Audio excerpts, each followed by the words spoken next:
Hello everyone, I hope you're doing really well and thank you so much for joining me in this video.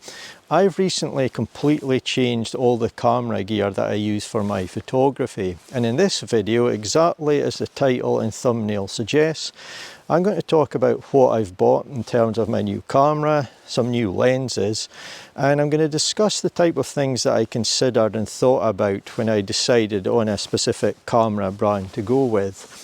I'll also talk about what I think I'm going to need in the future in terms of gear and lenses moving forward. I'm not going to be doing any photography in this video. I may have a couple of images to show. I've taken a few already in the very short period that I've had this camera, so I'll show those at some point in the video. But if you'd prefer to see me actually out taking photographs with this gear, then tune in to my next video. That'll be the one for you. I will be out on location taking images. But in this one I just want to cover, because some people are interested, and it may also interest you if you're thinking of purchasing one of the newer Nikon cameras. You may be interested to see what I've bought and the thought process I went through. So let's move on and get started.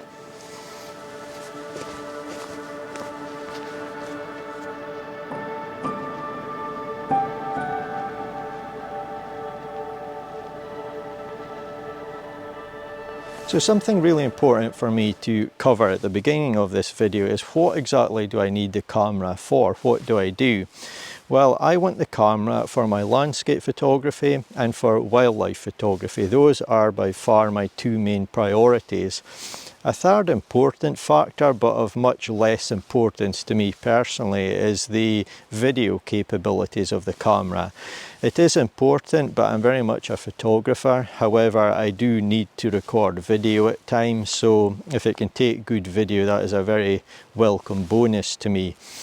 And I'm going to talk about in this video the main things that I considered when looking to go with a specific camera body and lenses in a specific company. All of these things are important in their own right, but it's very important to remember that it's the sum of them all together that led me to my specific choices. So different companies, different cameras may have a slight advantage or a disadvantage in certain areas, but it's the sum of all the parts together that made me think the choices I've made are best for me. So keep that in mind, and then I'm going to move on and I'm going to show you the camera. I'm going to talk about it, and the first thing that I want to cover is the camera's sensor.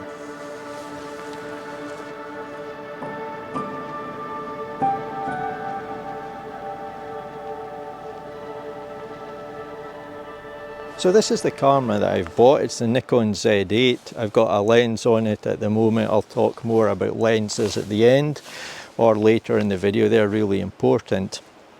But the first thing I want to talk about is the sensor. And when I talk about various points, they're not in any order of priority. It's just what comes into my head, really. I'm just trying to cover the main things that I considered.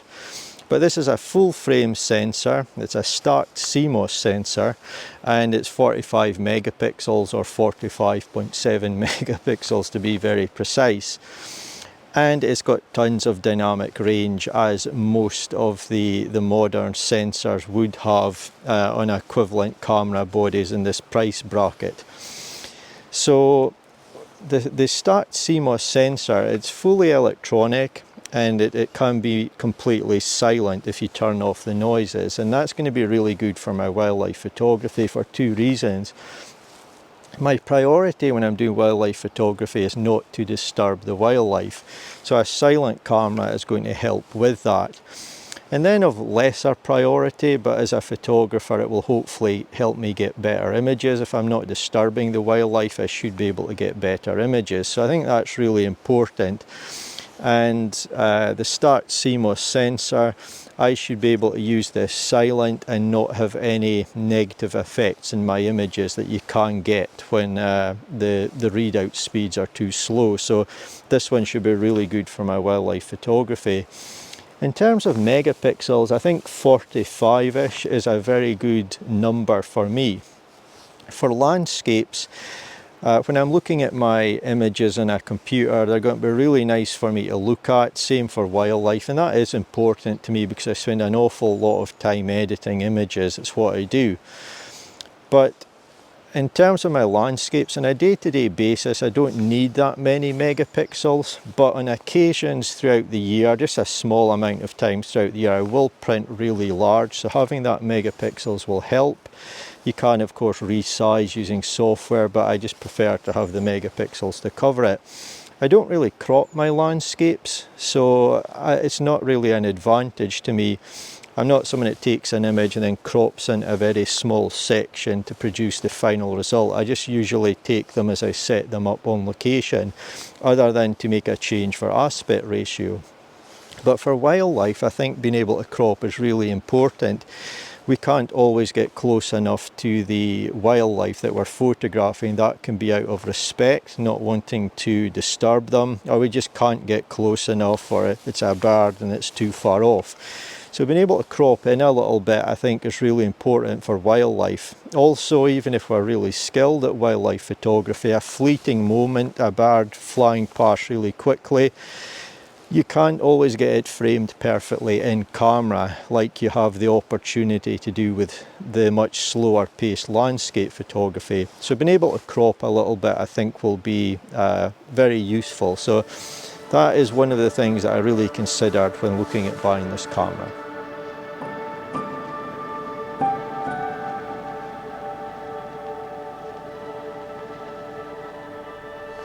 So there's been some mist coming and going, and I won't be doing any photography in this video, but perhaps afterwards I may get lucky and have some nice misty conditions to photograph. You never know. But the next thing I want to talk about is autofocus. Now, when you're buying a camera body around this price, be it from Nikon, Canon or Sony, the autofocus is going to be good in any of them, let me make that clear. But for me, autofocus is really, really important, and it's important to a lesser degree for my landscape photography. So if you have to take a fleeting moment, you have to react really quickly. You can't take your time in a tripod. You want the autofocus to be reliable. There's nothing worse than missing a shot. So it's important for that reason, but much more so for my wildlife photography. Autofocus is absolutely critical. And having looked at all the different options from different companies and so on, I particularly liked how the Nikon looked. It can be really customized, and there's a number of different autofocus options. And for me, when I'm doing wildlife photography, different situations, different subjects and so on, I'm constantly changing autofocus settings. And this camera's got a lot of settings, and it really lets me do that, and it can be customized quite nicely. So that was very important to me. Next is general camera body ergonomics. I wasn't able to try one, but having looked at them all and listening to other people, I thought this would be a really nice camera body for me. And the button layout and so on, and how it can be customized, I read through all of that, and I really thought I would get on well with this camera. I've only had it a couple of days, and I certainly think I've made a good choice there. It fits very well in my hand, but of course we're all different. We all have different preferences. Some people may like a really small camera body. That's absolutely fine, but for me, I feel I've made a good choice. And next, which is really important to me, is overall reliability of a camera and the general reputation, I guess, of cameras, how they've performed in the past in terms of reliability. And from all the research I've done, and I can't speak personally too much, I have used a Nikon in the past and it was really good. It never gave me any problems. But from what I'm able to tell, they have a reputation for being really reliable cameras. I really look after my camera equipment, my bodies, lenses and so on. But I have to go outdoors. I'm out in all seasons, all weather conditions. So it's really important to me that I can trust the camera and rely on it. And I've seen people using, the Z8, the Z9 and blizzards, rain and so on, and it's never let them down. Just to be clear, I'll be looking after mine, but it's really assuring to know that it should be a nice, reliable camera. Now, I'm aware any camera can have a problem. Any car, any television, any electronic product, they can all have problems, even from the highest class of manufacturers. And I'm aware that this camera has had a couple of recalls, so I just want to mention that. It seems sensible to mention it. My camera doesn't have that problem, it's fine. And I'm hoping that that is now a thing of the past. It was dealt with well, but I've no experience. I can't talk from experience about that. It was an issue before I considered looking at this camera. I think it's hopefully now a thing of the past. But for me, the important thing is we don't want things bad to happen with the camera or recalls and so on, but unfortunately they can. The main thing to me is, how does the company deal with that? And as I say, I'm not qualified to talk about that. I didn't experience it, but hopefully Nikon dealt with it well and it's a thing of the past. But I have to say that out of all the cameras I've owned, this feels the most solid, well-made camera that I've ever had in my hands. For example, the dials at the front and back, they're obviously going to get a lot of use, and it feels like Nikon's aware of that. They've got really nice click to them. They're just so solid to turn, not too loose, not too stiff, but there is a good bit of resistance there. They just feel really sturdy, that they're built to last. All of the buttons as well, they all just feel really, really nice, really well made. So I do think, time will tell, obviously, I've only had it a few days, but I do think I've made a good purchase in terms of having a camera body that I can rely on and trust. Things could go wrong, but so far it looks really good anyway.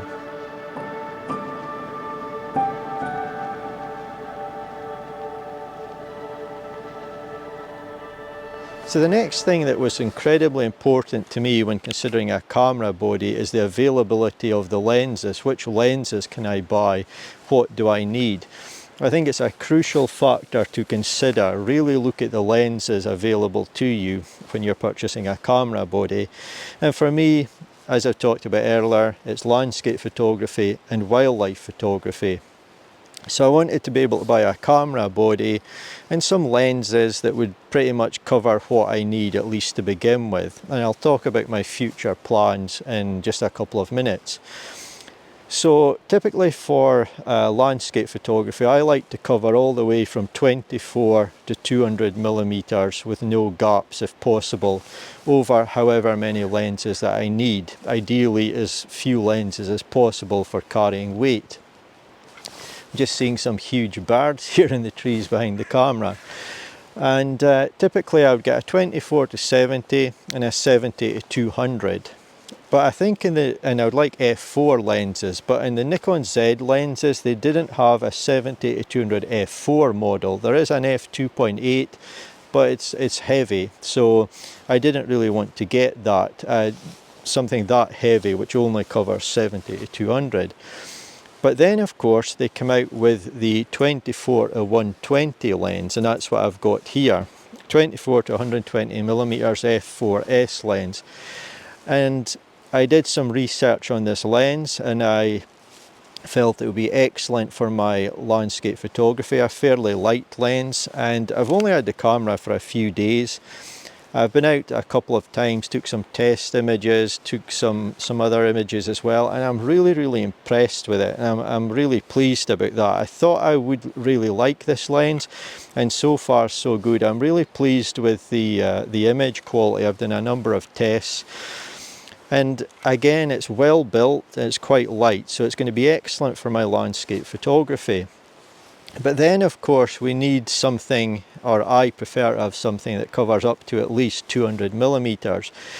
But sometimes when I'm out, perhaps up mountains or photographing distant scenery, 200 millimeters isn't always enough. So again, Nikon has got an excellent choice across their Z lenses, and I feel that they're all very good quality to perhaps exceptional quality. But I have ordered the 100 to 400 millimeter lens, and I think that will be a fantastic lens to carry along with this one for my landscape photography. So I'll have 24 millimeters all the way to 400 in two lenses, and I think that's incredibly versatile and fantastic for me. The other thing is that I think I will shoot, based on past experience, most of my photographs, or the majority, not all of them of course, between 24 and 120.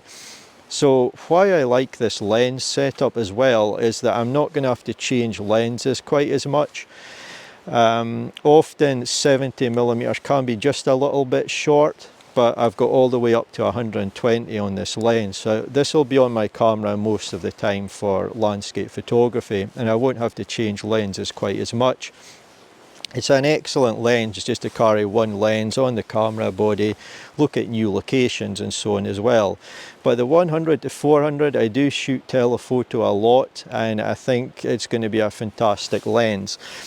It's the festive period at the moment, and between Christmas and New Year, postal services are closed some days, as are stores, so it's on its way to me. My next video I will have that lens.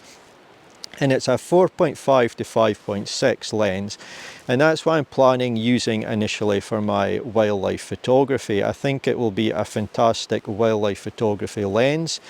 I think that aperture, f4.5 to 5.6, that's pretty decent for wildlife photography.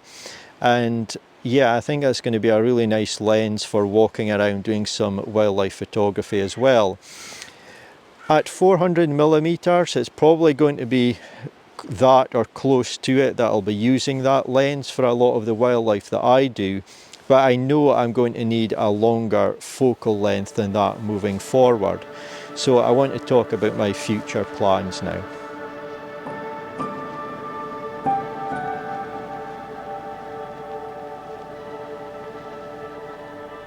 So that covered everything that I've bought so far for my photography, but moving forward, what other gear or lenses do I see myself needing in the future? So if we talk about landscape photography first of all, I would say, in all honesty, I pretty much don't actually need anything. 24mm to 400 is a fantastic focal length range to have across two lenses, and I don't shoot ultra wide angle that often. Having said that, I do feel it has its benefits. I could use an ultra wide angle lens at times, so possibly, but not definitely, but possibly in the future I'll get an ultra wide angle zoom, most likely a zoom lens I think. Considering my wildlife photography, that is a little bit different. I do see myself needing other gear. I said that the 100 to 400mm lens will be fantastic for wildlife photography, and that'll certainly be the case, but only in certain situations for certain subjects at certain distances. I've done wildlife photography for many years, and I know very well I'm going to need a longer focal length. Perhaps for small birds and trees and so on. So I definitely need to look at my options, and again, as I touched on earlier, the Nikon Z lenses, there is such a wide variety of choice. Some much more expensive than others, but I really need to consider my options. So the first thing I think I will be purchasing is a 1.4 times teleconverter, and I'll put that on my 100 to 400mm lens when I need it. If you actually have that set up, I'd be very interested to know what you think of that lens in partnership with the 1.4 times teleconverter. How's the image quality, how's the autofocus and so on.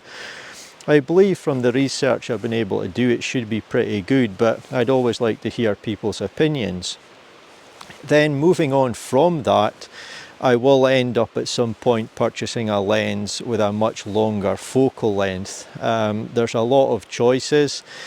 There's a 180 to 600mm, there's a couple of 600mm primes. They're both expensive, one much more so.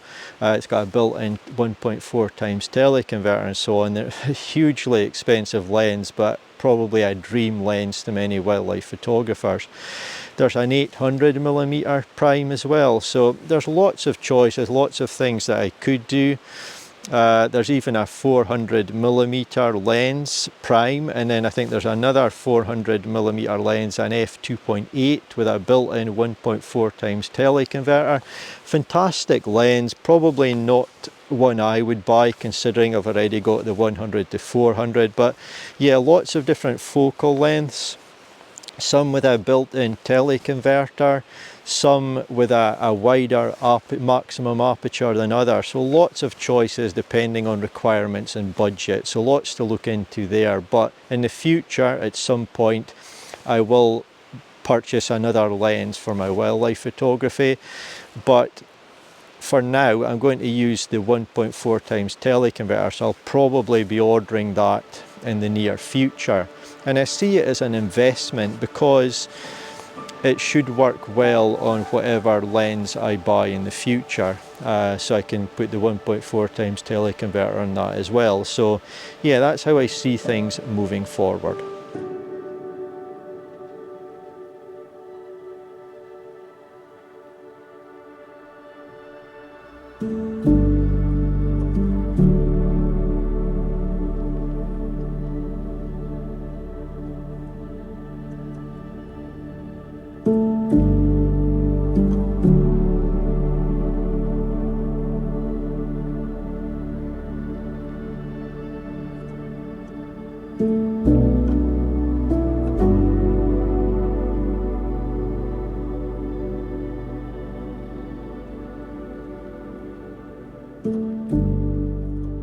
So I hope you found this video interesting. There's a few people asked could I let them know what camera system I'm going to buy and so on. So I hope if you're one of those people you found this helpful. And for anyone else that's considering purchasing a new camera, perhaps a Nikon, you've maybe found this interesting and useful as well.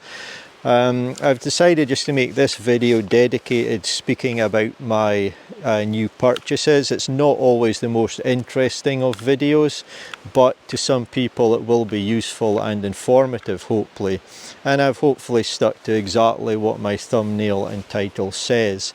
And yeah, if you're interested in seeing me doing actual photography with this camera, in the next couple of weeks, once this busy period is past and I've got my other lens and so on, I will be out doing photography, and that will be my next video, I strongly suspect.